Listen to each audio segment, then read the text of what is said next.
Islamic videos, اصلاحی بیانات اور ڈیلی درس قرآن اور درس حدیث سننے کے لیے ہمارے یوٹیوب چینل حافظ آن لائن کو سبسکرائب کریں اور ساتھ لگے بیل آئیکن کو لازمی دبائیں تاکہ ہماری ہر آنے والی نئی ویڈیو آپ تک پہنچ سکے۔ یا شفیع المذنبین اعوذ باللہ من الشیطان الرجیم بسم اللہ الرحمن الرحیم اتخذوا ایمانهم جنة فصدوا عن سبیل اللہ انہم ساء ما كانوا يعملون ذلك بأنهم آمنوا ثم كفروا فطبع على قلوبهم فهم لا يفقهون آمنت باللہ صدق اللہ العظیم۔ دوستو، سورۃ المنافقون کی آیت نمبر 2 اور 3 کی تلاوت کی ہے۔ دعا ہے اللہ رب العزت ہم سب کو قرآن مقدس پڑھنے، سمجھنے اور اس پہ عمل کرنے کی توفیق عطا فرمائے۔ جتنے ہی دوست احباب اس درس قرآن میں شریک ہیں، اللہ رب العزت کی بارگاہ میں دعا ہے ہم سب کے لیے، خصوصاً ہمارے والدین کے لیے، ہمارے اساتذہ کے لیے اور حضور کی ساری امت کے لیے اس درس قرآن کو اللہ رب العزت بخشش کا ذریعہ بنائے۔ اس سورت کا شان نزول کل بیان ہوا کہ اس کا نام بھی منافقون ہے۔ منافق ایک شخص کو کہتے ہیں، منافقون بہت سارے لوگ ہوں تو انہیں منافقون کہا جاتا ہے۔ تو یہ جو منافق ہوتا ہے حقیقت میں یہ جھوٹا ہوتا ہے، اور جھوٹا شخص جو ہوتا ہے اپنی عزت کو بحال رکھنے کے لیے اس کا تعلق 2 جماعتوں کے ساتھ ہوتا ہے، 2 گروپوں کے ساتھ، 2 جماعتوں کے ساتھ۔ ان کا منافقین کا ایک تعلق تو حضور کے ساتھ تھا، کلمہ پڑھتے ہیں، حضور کے پیچھے نمازیں بھی پڑھتے ہیں، جنگوں کے اندر شریک ہوتے ہیں۔ ایک تعلق اللہ کے نبی کے ساتھ، حضور کے صحابہ کے ساتھ ہے۔ دوسرا تعلق ان کا جو مشرکین ہیں، جو یہود و نصارہ ہیں، ان کے ساتھ تھا۔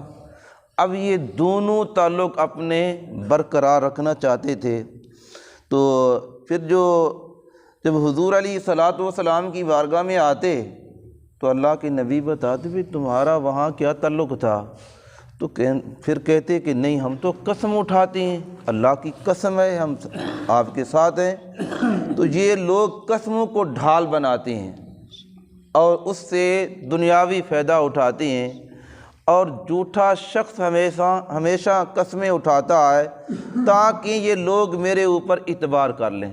تو اللہ پاک نے ان جھوٹی قسموں کا ذکر فرما کر فرمایا کہ اتخذوا ایمانہم، اتخذوا بنا لیا انہوں نے، ایمانہم اپنی قسموں کو، جنتاً ایک ڈھال بنا لیا، اور تاکہ یہ لوگ ہمارے اوپر اعتبار کر لیں۔ تو ان کو یہ کیا تھا کہ جس وقت حضور علیہ الصلوۃ والسلام مدینہ طیبہ میں تشریف لائے تو وہاں کے لوگوں نے اسلام شوق در شوق اسلام قبول کیا۔ اوس اور خزرج کے قبیلے سر فہرست نظر آتی ہیں اسلام لانے میں۔ پھر جو اسلام کی یہ تحریک تھی اور یہ ابھرتی ہوئی نظر آئی، تو پھر ایک سادہ شخص بھی یہ جانتا ہے کہ یہ جس طرح کہ ہمارے پاکستان کے اندر سیاسی جماعتیں ہیں، ہم کہتے ہیں کہ یار اس جماعت کا عروج بڑا ہے اور اس کی عوام اس کے ساتھ ہے، تو اسی طرح جو مدینے کے لوگ تھے وہ اسلام کے اندر داخل ہونے لگے۔ اب یہ عبداللہ ابن ابی اور اس کے ساتھی یہ سمجھتے ہیں کہ اگر یہ اسلام غالب آ گیا تو ہم نے اگر ان سے تعلق توڑ لیا، اسی طرح کفار کے ساتھ رہے، یہود و نصارہ کے ساتھ رہے، تو پھر ہماری عزت ختم ہو جائے گی۔ تو انہوں نے اسلام تو قبول کیا لیکن صرف زبان تک قبول کیا، اندر جو دل ہے، دل کے اندر وہی کفر ہے اور وہی مسلمانوں کے مخالف ہے۔ تو اللہ پاک نے فرمایا پھر انہوں نے کیا کیا ہے کہ اپنی جھوٹی قسموں کو ڈھال بنا لیا ہے۔ ان سبیل فصدوا عن سبیل اللہ، فرمایا پھر یہ روکتی ہیں اللہ کے راستے سے لوگوں کو۔ کوئی لوگ ان کے پاس مشورہ لینے کے لیے آتے کہ ہم بھئی اسلام کے اندر داخل ہونا چاہتے ہیں، کوئی ان کے وہ لوگ تھے جو دوست احباب تھے، تو عام انسان تھے ان سے مشورہ لینے کے لیے کہ ہم اسلام کے اندر داخل ہو جائے، اسلام ٹھیک ہے، تم نے اسلام قبول کیا؟ نہ بھئی اسلام قبول نہیں کرنا اور تم نے اسلام کی طرف نہیں جانا، یہ تو چند سالوں کا اور چند مہینوں کا اسلام ہے، یہ ختم ہو جائے گا، تو اسی لیے تم نے اس سائٹ پہ نہیں جانا، تم نے اس سائٹ پہ رہنا۔ تو یہ دیکھیں یہ دوگلی پالیسی ہے۔ اللہ پاک فرما رہا ہے جنتاً، انہوں نے ڈھال بنایا ہے، لوگ اعتبار کریں۔ فصدوا عن سبیل اللہ، حضور علیہ الصلوۃ والسلام نے کیا ارشاد فرمایا؟ فرمایا جو کوئی مسلمان اپنے بھائی کو اسلام کی طرف لے آئے، فرمایا جو کوئی مومن ایماندار اپنے مومن بھائی کو برائیوں سے نکال کے نیکیوں کی طرف لگا دے، تو فرمایا جتنا ثواب اللہ اسی عطا فرمائے گا، اتنا ہی ثواب اللہ پاک اس شخص کو بھی عطا فرمائے گا جو اسلام کی طرف اسے لے کر آیا، اس نے دعوت دی۔ تو منافق کیا کرتے ہیں؟ اسلام سے روکتے ہیں۔ انہم ساء ما کانوا یعملون، فرمایا بے شک ان کے کتنے برے عمل ہیں، یہ کتنے بڑے جو عمل کر رہے ہیں، اور نہ ان کو یہاں دنیا کے اندر فائدہ ہوگا نہ آخرت کے اندر فائدہ ہوگا۔ تو آگے اللہ پاک نے آیت نمبر 3 کے اندر بیان فرمایا ذالک بانہم آمنوا، اب یہ دیکھیں ان کے اسلام لانے کا انہیں فائدہ کچھ نہ ہوا۔ فرمایا اللہ پاک یہ آیت نمبر 3 کے اندر بیان فرما رہا ہے ذالک بانہم، یہ اسی لیے ہے کہ بے شک وہ آمنوا ایمان لائے، ثم کفروا اور پھر کافر بن گئے۔ اسلام لانے کے بعد اب دیکھیے اسلام لایا، اسلام کے اندر داخل ہو گئے، فرمایا اسلام لانے کے بعد ثم کفروا، فرمایا پھر وہ کافر بن گئے، ان سے اسلام کی دولت اللہ پاک نے پھر چھین لی۔ میرے بھائیوں یہ 2 آنکھیں جس طرح سامنے ہیں، اسی طرح یہ دل کی بھی آنکھیں ہیں، دل کی بھی آنکھیں ہیں، دل کے اندر بھی نور ہے۔ فرمایا پھر اللہ پاک ان کے دل کی صلاحیت کو ختم کر دیتا ہے، فرمایا ان کو پھر معلوم نہیں ہوتا کہ میری عزت اس سائٹ پہ ہے یا میری عزت اس سائٹ پہ ہے۔ یہ عبداللہ ابن ابی، اس کا چہرہ دیکھیں، تاریخ پڑھ کے دیکھیں، بڑا خوبصورت باروب چہرہ تھا۔ فرمایا جب یہ گفتگو کرتا تو لوگ ہش ہش کر کے اٹھتے کہ ہاں کہ اتنی بڑی اچھی گفتگو۔ میرے بھائیوں جو اسلام اور دین کے مخالف گفتگو ہو، مال خرچ کرنا ہو یا لوگوں کے اندر ہوشیاری چلاکی ہو، تو میرے بھائیوں جو اسلام کے مخالف ہے تو فرمایا ان کی نہ وہ چلاکی چلتی ہے، نہ ان کا روب چلتا ہے، نہ ان کی بیادری پھر ساتھ دے سکتی ہے۔ تو اللہ پاک نے فرمایا یہ ان کا کتنا بڑا نقصان ہوا، یہ اسلام کے اندر داخل ہونے کے باوجود، قرآن کو تلاوت کرنے کے باوجود، حضور کے پیچھے نمازیں ادا کرنے کے باوجود، حضور کے ساتھ جنگوں کے اندر شریک ہونے کے باوجود، فرمایا اللہ کے نبی کے چہرے کی زیارت کرنے کے باوجود، حضور کا چہرہ تو ایسا ہے کہ صحابی بنا دیتا ہے، تو انہوں نے سب کچھ اپنا کھو بیٹھے اور نقصان ہو گیا ان کا۔ ذالک بانہم آمنوا ثم کفروا، فرمایا ایمان لانے کے بعد یہ کافر ہو گئے۔ تو میرے بھائیوں اس ایمان کا کوئی فائدہ ہوا انہیں؟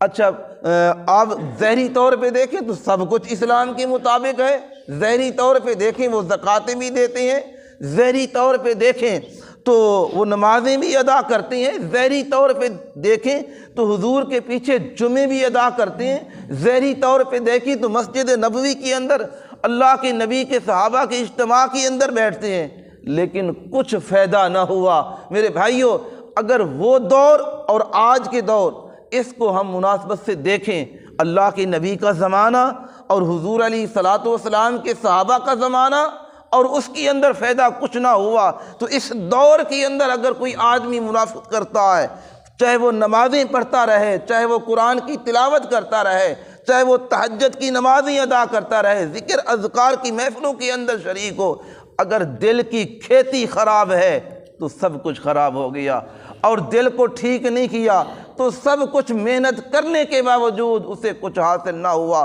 تو میرے بھائیوں، اپنے ظاہر کو بھی ہم نے ٹھیک کرنا ہے، اپنے اندر کو بھی ہم نے ٹھیک کرنا ہے، اس دل کو آباد کرنا ہے۔ حضور علیہ الصلوۃ والسلام نے فرمایا کہ یہ جو دل ہے، فرمایا اس دل کے اندر تم عبادت کرتے ہو تو اس عبادت کا نور تمہارے دل کے اندر اترتا ہے، فرمایا پھر اس کو سکون ملتا ہے۔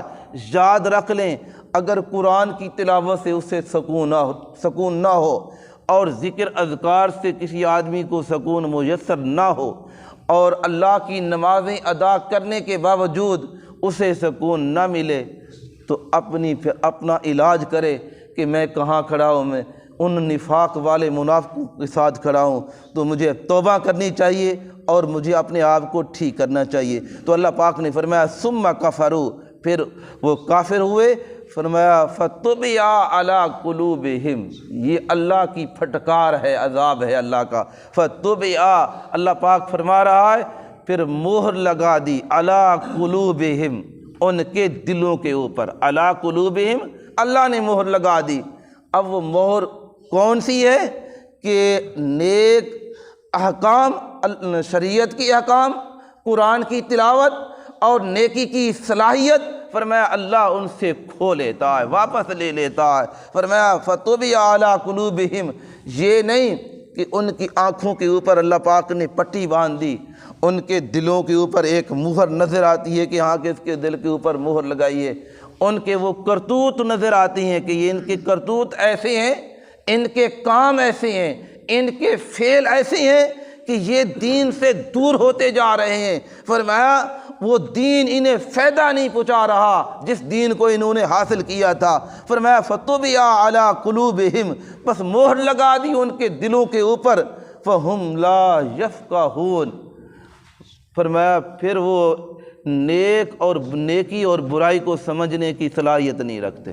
فہم لا یفقہون، انہیں سمجھ نہیں آتی ہم نے کیا کرنا ہے، ہمارے لیے فائدہ مند کون سی چیز ہے۔ تو فرمایا اللہ ان سے یہ صلاحیت چھین لیتا ہے۔ فہم لا یفقہون، وہ بھٹکتے پھر رہے ہوتے ہیں، نہ مسلمانوں کے پاس جاتے ہیں تو وہاں بھی انہیں عزت نہیں ملتی، اگر یہود و نصارہ کے پاس جاتے ہیں تو انہیں وہاں بھی عزت نہیں ملتی۔ تو آج کے دور کے اندر کوئی ایک جماعت کے ساتھ جاتا ہے تو فرمایا اس سائڈ سے مجھے فائدہ مل جائے، اور یہاں آ کے قسمیں اٹھانا، اور دوسری سائڈ پہ گیا، دوسرے گروپ کی طرف چلا گیا تو فرمایا وہاں جا کے اس کی بات کرنا۔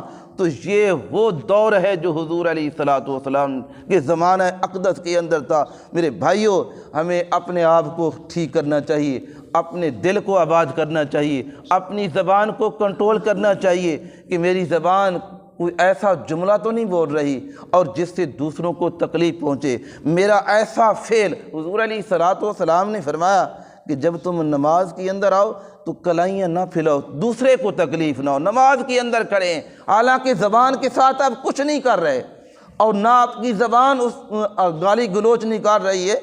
تو فرمایا جب تم سجدے کے اندر جاؤ تو اپنی کلائیاں اپنے قریب کر لو تاکہ کسی دوسرے مسلمان کو تکلیف نہ پہنچے۔ تو میرے بھائیوں، پیاز اللہ پاک نے حرام نہیں قرار دیا، فرمایا پیاز کھا کے مسجد کے اندر نہ آؤ، کیوں؟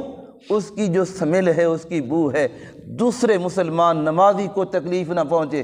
حضور علیہ الصلوۃ والسلام تو یہاں تک کہ کسی کو تمہارے منہ کی وہ پیاز کی جو بدبو ہے، فرمایا دوسرے کو تکلیف نہ پہنچے، اپنی کلائیاں قریب کر لو، نرم ہو جاؤ تاکہ دوسرے کو تکلیف نہ پہنچے۔ نماز کے اندر کھڑے ہیں تو پھر نماز سے بہر جائیں تو پھر ہمارے سارا کچھ بدل جائے۔ تو میرے بھائیوں، قرآن آج ہمیں بتا رہا ہے یہ ایسا موقع نہ آئے قیامت کے دن سب کچھ کرتے ہوئے اللہ کی بارگاہ میں جائیں تو ہمارے پاس کچھ نہ ہو اور اللہ پاک کہے کہ یہ اللہ پاک تو جانتا ہے کہ ہمارے ایمان کو، ہماری نیت کو، تو وہاں جائیں تو اللہ پاک کہے کہ تم نے تو نفاق کے اندر ساری زندگی گزار کے آئے، میرے پاس تو کچھ لے کر نہیں آئے، تو سب کچھ کرنے کے باوجود ہمارے ہاتھ خالی نہ ہو جائیں، ہمارے دامن کے اندر نیکی، ایک نیکی بھی نہ رہے، تو میرے بھائیو آج اللہ نے ہمیں مہلت دی ہے، وقت دیا ہے، ٹائم دیا ہے۔ اگر کسی کے دل کے اندر ایسی کوئی بات ہے تو اللہ کی بارگاہ میں اکیلے بیٹھ کے کسی کو نہ بتائیں، اللہ میں تجھ سے معافی چاہتا ہوں اور آئندہ کے لیے میں ایسا عمل اور ایسا کام نہیں کروں گا تاکہ دوسروں کو میری وجہ سے کوئی تکلیف نہ پہنچے۔ تو حضور علیہ الصلوۃ والسلام نے فرمایا منافق کی 3 نشانیاں ہیں۔ فرمایا پہلی نشانی یہ ہے، جب وہ بات کرے گا جھوٹ بولے گا۔ یہ جھوٹ آج کیا مسلمانوں کے اندر نہیں ہے؟ ہم جھوٹ نہیں بولتے، ہمارے اندر اکثر کام ہی جھوٹ پہ چلتا ہے۔ تو میرے بھائیو جھوٹ کو چھوڑ دینا چاہیے، اور یہ سمجھیں کہ یہ حضور علیہ الصلوۃ والسلام یا جتنے انبیاء رسول آئے کسی نے جھوٹ نہیں بولا، حضور کے صحابہ نے جھوٹ نہیں بولا، اللہ کے جو نیک بندے ہیں وہ جھوٹ نہیں بولتے۔ تو فرمایا جھوٹ بولنا یہ منافق کی پہلی نشانی ہے۔ اور دوسری نشانی کیا ہے؟ جب وہ کسی کے ساتھ وعدہ کریں گے وعدہ خلافی کریں گے، یہ منافق کی دوسری نشانی ہے۔ تو ذرا اس کو دیکھیں اپنے آپ۔ حضور علیہ الصلوۃ والسلام کسی شخص کے ساتھ وعدہ کرتے ہیں تو غالباً آیا کہ آپ 3 دن اس جگہ پہ انتظار کرتے رہے کہ وہ شخص آئے، وہ بھول گیا، جس وقت وہ آیا شرمندہ ہوا۔ حضور علیہ الصلوۃ والسلام نے فرمایا بھئی میں تو 3 دن ہو گئے تیرے ساتھ وعدہ کیا تھا، اسی جگہ پہ کھڑا ہوں۔ تو میرے بھائیو ذرا اللہ کے نبی کا مقام مرتبہ دیکھیں، عام شخص کے ساتھ وعدہ کر رہے ہیں اور 3 دن وہاں کھڑے رہے کہ وہ آدمی آ رہا ہے، وہ آدمی آ رہا ہے۔ تو میرے بھائیو اس عہد کو آپ نے توڑنا نہیں، وعدے کو وعدہ خلافی نہیں کرنی۔ اکثر آج جو ہمارے سیاستدان ہیں اور جس وقت آپ سے ووٹ لینے کے لیے آتے ہیں ان کے کئی وعدے ہوتے ہیں آپ کے ساتھ، لیکن جس وقت ووٹ لینے کے بعد وہ سارے وعدے بھول جاتے ہیں۔ تو پھر ذرا اس اسمبلی کو دیکھیں کہ وہاں کتنے منافقین بیٹھے ہیں۔ اور اسی طرح تیسری بات حضور علیہ الصلوۃ والسلام نے فرمایا اس منافق کی تیسری نشانی یہ ہے، اگر اس کے پاس امانت رکھی جائے وہ اس طرح واپس امانت کرنے کے لیے تیار نہیں ہوگا، وہ امین نہیں ہوگا۔ تو فرمایا اگر کوئی شخص آپ کے پاس، حضور علیہ الصلوۃ والسلام کو دیکھیں، قربان جی اللہ کے نبی کی شان پر، کہ مشرکین مکہ حضور کو وہاں سے ہجرت پر مجبور کر رہے ہیں۔ حضور علیہ الصلوۃ والسلام راتوں رات وہاں سے اپنی تیاری کی ہجرت کر رہے ہیں، لیکن مشرکین مکہ کی جو امانتیں تھیں حضرت علی شیر خدا کو اپنے بستر پر لٹا کر وہ امانتیں دے کر فرمایا کہ علی میں تجھے اپنے بستر پہ لٹاتا ہوں، اور صبح ان کو امانتیں دے کے جن جن کی امانتیں ہیں اور ان کے پاس ان کو پہنچانا اور پھر تم مدینے کے اندر آ جانا۔ تو آج ذرا ہم دیکھیں کہ کہتے نہیں یار اس نے تو میرے ساتھ مخالفت کی ہے، اتنی دیر سے اس کا میرے ساتھ جھگڑا لڑائی چل رہی ہے اور کوئی بات نہیں، اس کا مال میرے لیے حلال ہے۔ تو اگر یہ بات ہوتی، حلال ہوتا، تو پھر حضور علیہ الصلوۃ والسلام فرماتے میرے صحابہ علی ہم سب چلتے ہیں امانتیں لے کے، وہاں مدینے کے اندر لوگ غریب ہیں اور غریبوں کے اندر تقسیم کر دیں گے۔ نہیں نہیں، حضور علیہ الصلوۃ والسلام نے فرمایا جن جن کی امانتیں ہیں ان کے پاس انہیں پہنچنی چاہیے۔ تو میرے بھائیوں جو منافق ہوگا اس کی تیسری نشانی یہ ہے وہ امانت کے اندر خیانت کرے گا، امانت کو واپس نہیں کرے گا۔ تو دعا ہے اللہ رب العزت ہم سب کو حضور علیہ الصلوۃ والسلام کے بتائے ہوئے احکام کے مطابق عمل کی توفیق عطا فرمائے۔ آمین۔ وآخر دعوانا الحمد للہ رب العالمین۔